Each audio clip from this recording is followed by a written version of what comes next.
नमस्कार मंडळी, आपलं स्वागत आहे अनुराधा किचन मध्ये. तर आज माझी भाची बनवणार आहे भुसारी सांडगा.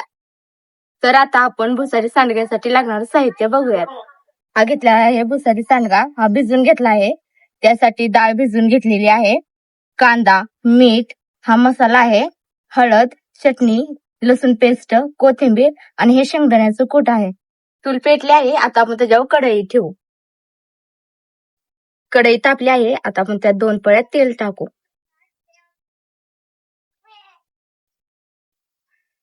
आपलं तेल गरम झालंय, आता आपण कांदा परतून घेऊयात.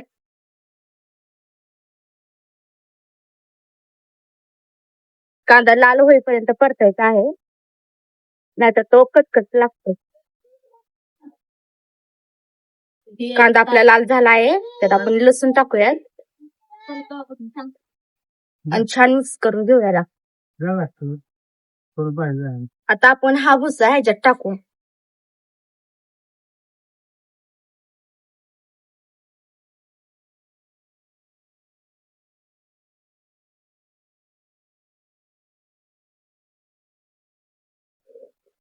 टाकू आणि हलवून घेऊयात. तुम्हाला माहितीये का हा भुसा कशाचा असतो?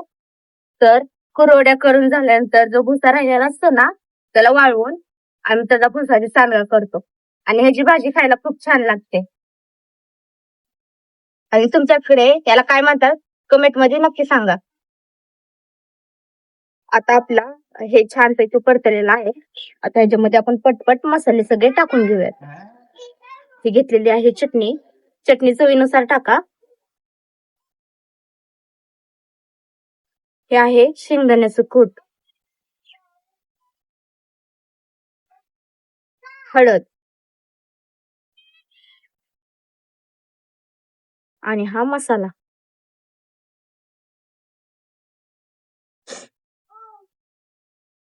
आणि चवीनुसार मीठ. आता ह्याला आपण मिक्स करून घेऊयात आणि 5 मिनिटासाठी झाकून ठेवू. मग आपला हा भुसारी सांडगा तयार.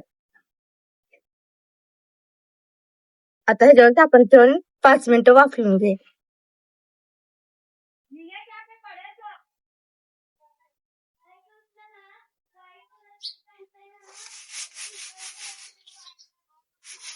आता आपले 5 मिनिटं झालेले आहेत. आता आपण झाकून काढून घेऊ. आपली भाजी छानपैकी शिजलेली आहे. आता आपण ह्याच्यावर कोथिंबीर टाकू. मग काय आवडून गेली.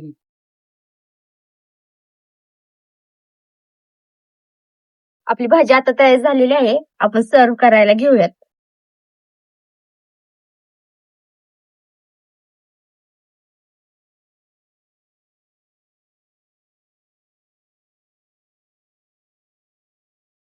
छोट्या भावाला मी टेस्ट करायला देते. आता तुम्हाला मी खाऊन सांगतो भाजी कशी झाली ती.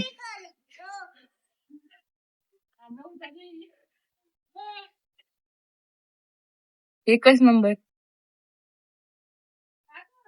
तुम्हाला माझी रेसिपी कशी वाटली ते कमेंट मध्ये नक्की सांगा आणि चॅनलला लाईक सबस्क्राईब करा.